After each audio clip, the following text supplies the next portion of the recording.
Damos comienzo a un nuevo comentario bíblico expositivo. Servidores de Dios. Quien te habla es Manuel Cornejo. En esta ocasión estaré compartiendo sobre el libro de Génesis, capítulo 17 y versículo 7, donde dice: Y estableceré mi pacto entre mí y ti, y tu descendencia después de ti, en sus generaciones, por pacto perpetuo, para ser tu Dios y el de tu descendencia después de ti. Nótese que si esta comunicación a Abraham se hubiera hecho en el momento de su llamado, no podría haber transmitido otra idea a la mente de alguien que había sido un idólatra, y además estaba imbuido de los prejuicios engendrados por la idolatría, que eso, en lugar de las deidades ficticias, ideas a las que había estado acostumbrado a mirar y también a adorar, pero sin embargo el Dios verdadero, vivo y personal debía de ser sustituido. Pero ahora durante una larga serie de años se había familiarizado con el nombre, las apariencias y la formación educativa de aquel que lo había llamado y por lo tanto estaba preparado para aceptar la promesa en un sentido más amplio y también completo de entender. En resumen, que ser un Dios para él incluía todo lo que Dios había sido o había prometido ser para él y su posteridad: un instructor, un guía, un gobernador, un amigo, un padre sabio y amoroso que le conferiría todo lo que fuera para su bien, pero también los castigaría cada vez que hicieran mal y los ajustaría para el destino alto e importante para el que los había elegido. Y está perfectamente claro que esta promesa estaba destinada principalmente a referirse a los descendientes naturales de Abraham, quienes, por la elección a la gracia, debían de separarse del resto de las naciones y a las bendiciones temporales que les garantizaba, como señala Romanos capítulo 11, versículo 16, capítulo 15, versículo 8.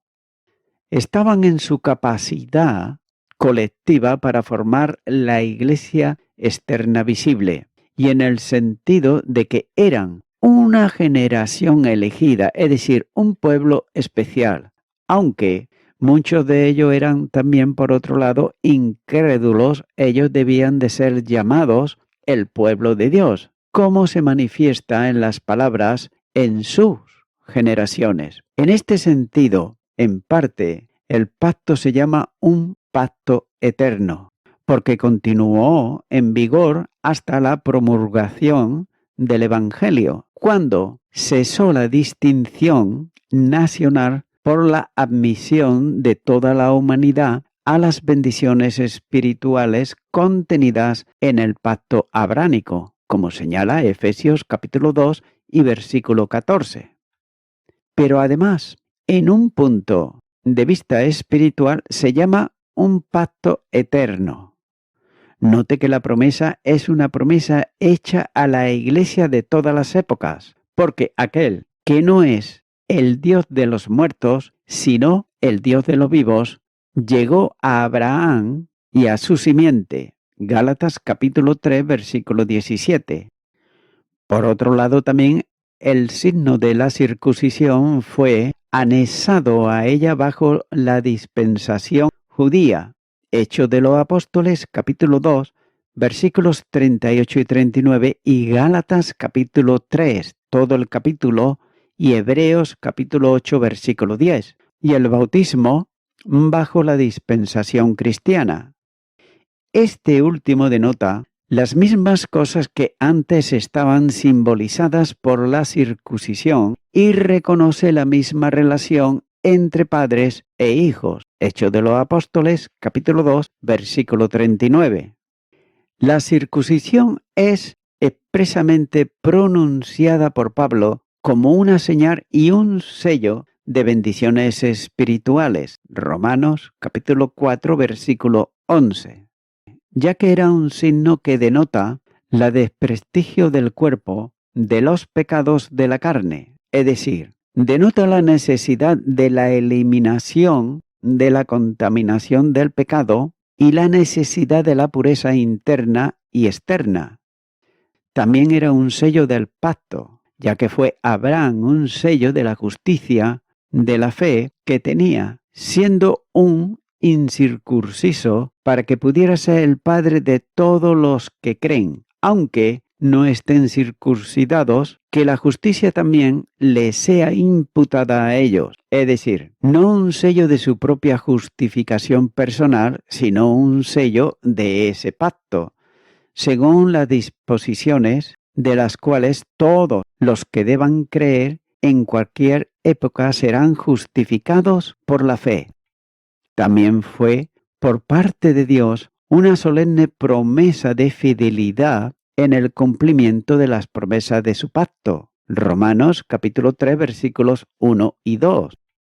Como observó Abraham, por lo tanto así como todos los padres creyentes entre los judíos fue una declaración solemne de su confianza de estas promesas en el acto mismo de dedicar sus hijos al Señor. Al igual que el bautismo, este es uno con la promesa de Dios, el Padre, de hacernos hijos y de hacerlo por el lavado de la regeneración y la renovación del Espíritu Santo, por medio de la fe en la sangre de Dios el Hijo, derramada para la remisión de los pecados. Con esta promesa, la señal con agua está ahora conectada con el nombre del Padre, el Hijo y el Espíritu Santo. Continúa ahora con el versículo 8, donde dice: y te daré a ti y a tu descendencia después de ti la tierra en que moras, toda la tierra de Canaán, en heredad perpetua, y seré el Dios de ellos. El pacto es incondicional. Por lo tanto, si la tierra de Canaán es una posesión perpetua, como señala el versículo 8, entonces está bien claro que ninguna acción que Abraham o sus descendientes emprendan podrá separarlos permanentemente de la tierra que Dios le prometió, ya que Dios cumplirá su promesa sin ninguna clase de duda cuando dice: y seré el Dios de ellos. Esta es la frase culminante del pasaje, ya que Dios se promete a sí mismo y al hacerlo así, Abraham lo tiene todo. La presencia personal de Dios con Abraham y su simiente prometida es la garantía absoluta de la protección divina y de que la simiente de Abraham permanecerá para siempre, ya que el pacto abránico está basado sobre el inquebrantable compromiso de Dios que nunca renuncia a sus promesas. Ese elemento del pacto se enfatiza a través de todo el Antiguo Testamento como una característica fundamental de la relación de Dios con su pueblo. Y también, como se sabe, ese es un pensamiento culminante en el Nuevo Testamento, porque en la visión apocalíptica que Juan tuvo del nuevo cielo y la nueva tierra, el apóstol escuchó una gran voz que salía del trono y decía: He aquí el tabernáculo de Dios con los hombres, y Él morará con ellos, y ellos serán su pueblo, y Dios mismo estará con ellos como su Dios.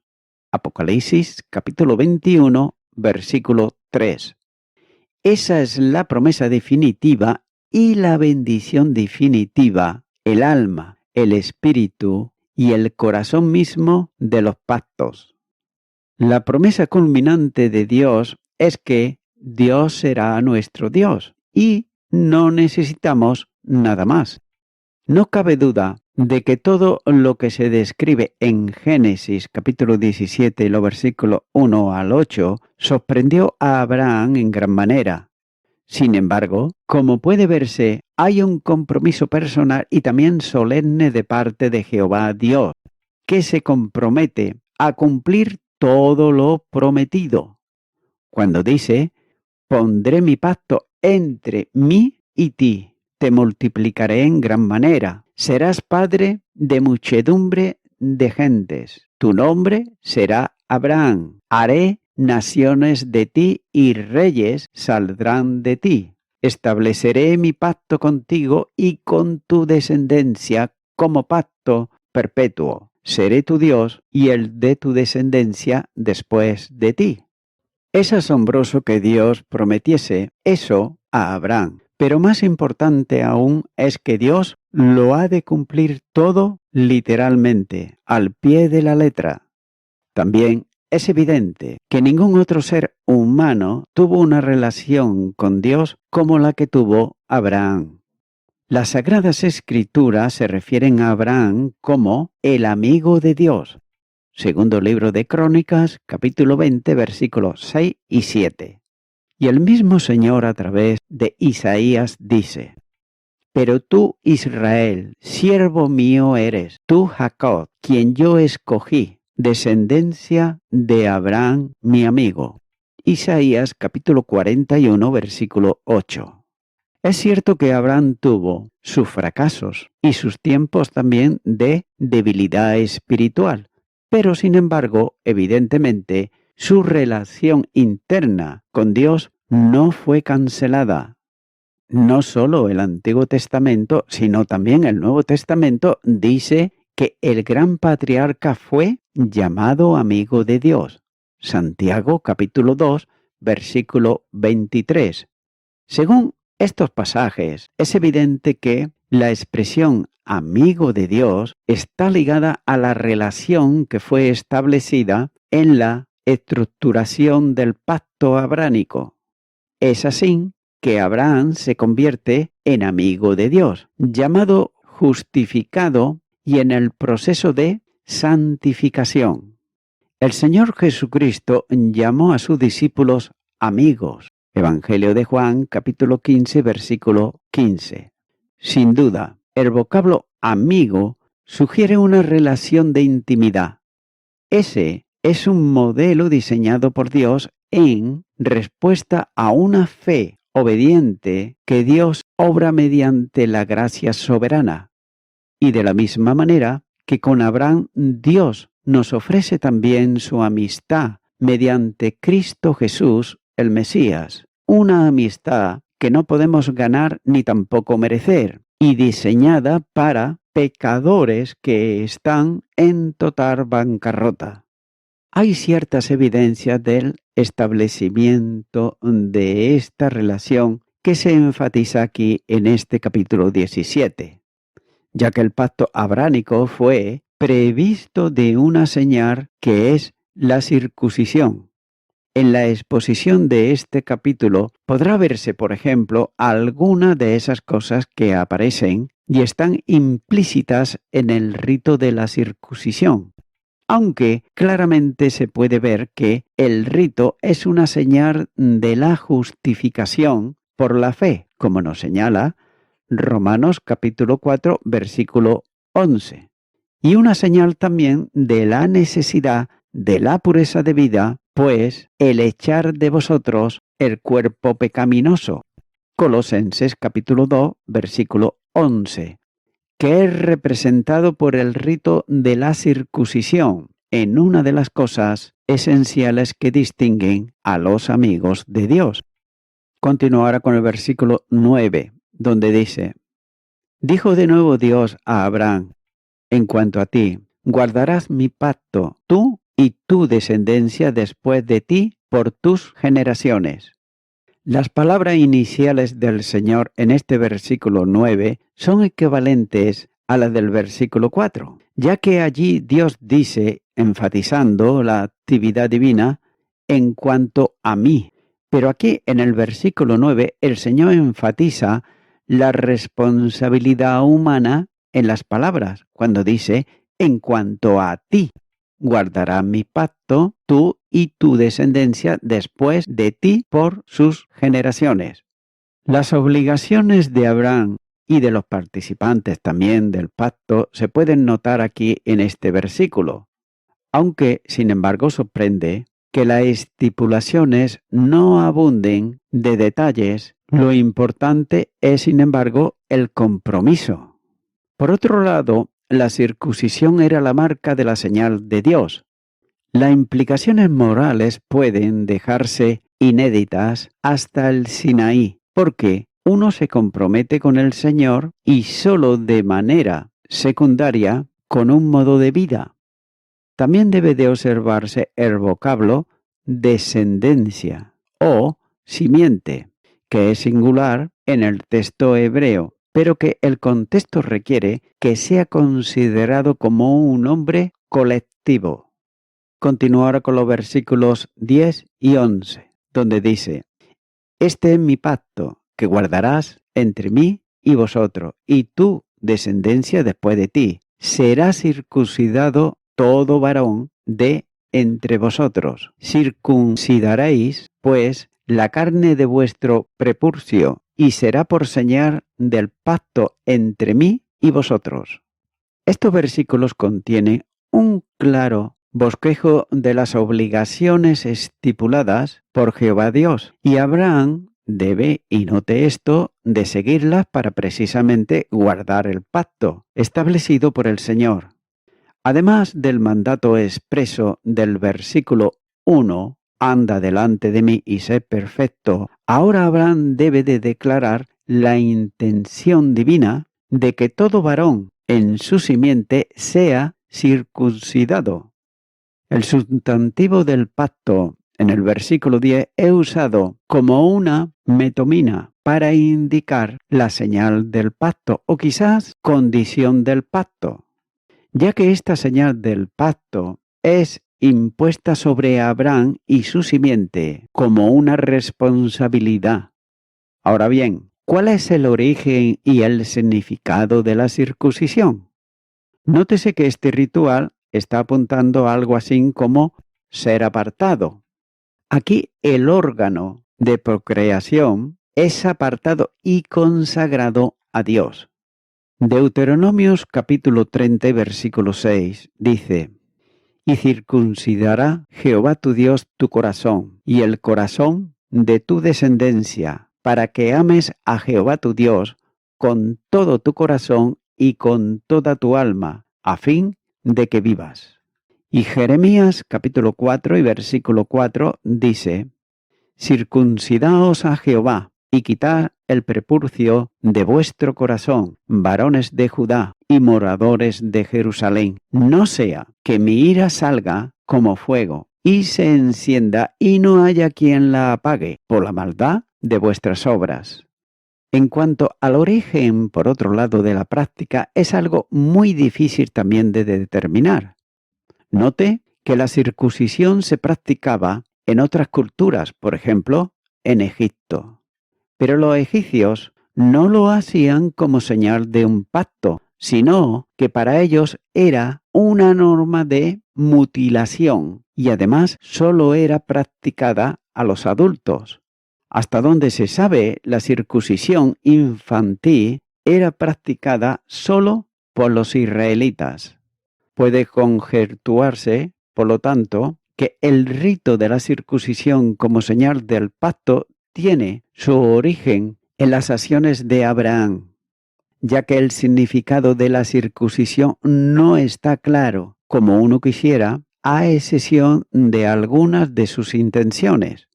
Note que, sin embargo, hay algunos beneficios sanitarios que se derivan de dicha práctica, pero es de dudarse que esas fueran las razones por las que Dios estableció la señal de la circuncisión. Quizá deberían de mencionarse las siguientes razones. Por ejemplo, el órgano sexual masculino es aquel a través del cual la simiente de la raza es transmitida y la raza es perpetuada. El rito de la circuncisión describe claramente que el corazón de la raza humana hay impureza que deben de ser removidas. Dicho en las palabras del apóstol Pablo, dice: en el tiempo fuisteis circuncidados con circuncisión no hecha a mano, al echar de vosotros el cuerpo pecaminoso carnal en la circuncisión de Cristo. Colosenses capítulo 2, versículo 11. De modo que Pablo aquí está sugiriendo que no se trata de camino de los paganos, y también así lo señala Josué capítulo 5, versículos 7 y 9, ni tampoco de la naturaleza reverde que está en el hombre. Deuteronomios capítulo 10 versículo 16 nos dice: circuncidad pues el prepucio de vuestro corazón y no endurezcáis más vuestra servir.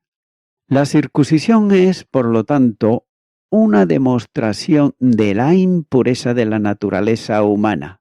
Romanos capítulo 2 y los versículos 28 y 29 nos dice: pues no es el judío el que no es exteriormente, ni es la circuncisión la que se hace exteriormente en la carne, sino que es judío el que lo es en lo interior, y la circuncisión es la del corazón, en espíritu, no con letra, la alabanza del cual no viene de los hombres, sino de Dios. Por tanto, se practica como señal de la posesión de la justicia por la fe. Y el apóstol Pablo lo está declarando claramente cuando dice: y recibió la circuncisión como señal, como sello de la justicia de la fe, que tuvo estando aún incircunciso, para que fuese padre de todos los creyentes, no circuncidado, a fin de que también a ellos la fe les sea contada por justicia. Romanos capítulo 4, versículo 11. La circuncisión, como un acompañante natural de las dos razones anteriores, sugiere una entrega a Dios. Por eso dice Jeremías capítulo 4 y versículo 4: circuncidaos a Jehová y quitad el prepucio de vuestro corazón. La circuncisión también está apuntando a un compromiso con el pueblo de Dios, y eso es sugerido en el versículo 14 de este capítulo 17, cuando dice: y el varón incircunciso, el que no hubiere circuncidado la carne de su prepucio, aquella persona será cortada de su pueblo, ha violado mi pacto. El acto de la circuncisión une a la persona con la comunidad del pacto. El varón que no es circuncidado es considerado desleal y como tal será, y note esto, cortado por Dios y apartado de la comunidad de la fe. También hay quienes creen que la circuncisión está diseñada como una figura anticipada del bautismo cristiano. Es probable que haya alguna relación entre los dos ritos. Colosenses capítulo 2 versículos 11 y 12 dice: en él también fuisteis circuncidados en la circuncisión no hecha a mano, al echar de vosotros el cuerpo pecaminoso carnal en la circuncisión de Cristo, sepultados con él en el bautismo, en el cual fuisteis también resucitados con él, mediante la fe en el poder de Dios que lo levantó de los muertos. Pero note que no es fácil probar que el rito de la circuncisión sea un anticipo del rito del bautismo cristiano. Y voy concluyendo con esto. Los cristianos nacen de nuevo y lo hacen con el segundo Adán. Y esto nos lleva a que Jesús hizo posible lo que para el hombre era totalmente imposible: un cambio en nuestra naturaleza, ya que esto es algo que es absolutamente imposible bajo las leyes de la creación. Por ejemplo, un leopardo nunca puede cambiar sus manchas, como dice el viejo refrán, y tampoco un hombre puede cambiar el hecho de que nació a la imagen de Adán. Pero note que Dios es un Dios de milagros, y Dios hace posible este milagro y lo hace al ofrecer la oportunidad de nacer de nuevo o nacer del Espíritu a una nueva imagen, es decir, nacer por segunda vez del segundo Adán, el Hijo de Dios, Jesucristo. La primera carta a los Corintios, capítulo 15, versículo 45, dice: Así también está escrito: fue hecho el primer hombre Adán, alma viviente; el postre Adán, espíritu vivificante. Sin embargo, para nacer de nuevo, nuestro viejo yo primero debe de morir. Estas verdades están simbolizadas en el bautismo. Y para simbolizar morir a nuestra carne, descendemos al agua, como Cristo entró a la tumba en la muerte, como el viejo hombre, el viejo Adán. También para simbolizar nuestro renacimiento por el poder del Espíritu de Dios saliendo del agua, como Cristo salió también de la tumba, a la persona del nuevo hombre, la familia última Adán, renaciendo por el poder del Espíritu Santo de Dios. Amigo y amiga oyente, cuando aceptamos a Cristo como nuestro Salvador, hacemos morir nuestra naturaleza pecaminosa y nacemos de nuevo a una naturaleza a la imagen de Cristo. Así como no pudimos eliminar nuestra naturaleza original por nuestros propios esfuerzos, tampoco podemos nosotros perder nuestra nueva naturaleza, ya que renacemos para siempre a la imagen del Hijo de Dios, Jesucristo. Amigo y amiga oyente, tú podrás llamarte a ti mismo que eres una persona cristiano o cristiana, pero escucha bien, si no has nacido del Espíritu de Dios, no podrás entrar en el reino de Dios. Esto es lo que nos enseña la palabra de Dios, ya que al Señor Jesús le vino un hombre, Nicodemo, y le vino de noche, y él creía que Jesús había venido de parte de Dios. Y el mismo Jesús le responde. En Juan capítulo 3, versículo 3 dice: respondió Jesús y le dijo: de cierto te digo, el que no naciere de nuevo no puede ver el reino de Dios. Es por ello que, mi amigo, mi amiga oyente, si tú nunca antes has aceptado a Jesucristo en tu corazón, si nunca le has invitado a que venga a tu vida, a tu corazón, pues ahora yo te animo para que así tú lo puedas hacer. Puedo guiarte en una oración. Repite conmigo y di: Señor Jesucristo, aunque creo que soy una persona cristiana, sin embargo, no he experimentado lo que dice tu palabra, el nuevo nacimiento, nacer del Espíritu. Pero ahora vengo delante de ti, pidiéndote perdón por todos mis pecados, me arrepiento de ellos y te recibo como mi Salvador. En tu nombre, amén.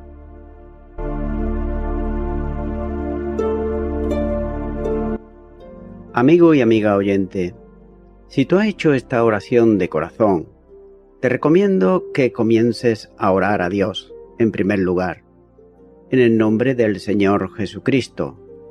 Orar a Dios no es rezar, sino que es hablar con una persona. También te recomiendo que leas la palabra de Dios y lo hagas a diario. Comienza, por ejemplo, con el Nuevo Testamento. Y también, por último, te recomiendo que para que puedas crecer espiritualmente, te congregues en una iglesia cristiano-evangélica, donde se predique, se enseñe y se practique la sana doctrina y la palabra de Dios. Congrégate ahí y con el tiempo podrás crecer espiritualmente y también servir al Señor Jesucristo. Que Dios te bendiga. Y a toda la audiencia, nuevamente ya me estoy despidiendo de todos ustedes y será hasta el próximo programa. Que Dios os bendiga a todos.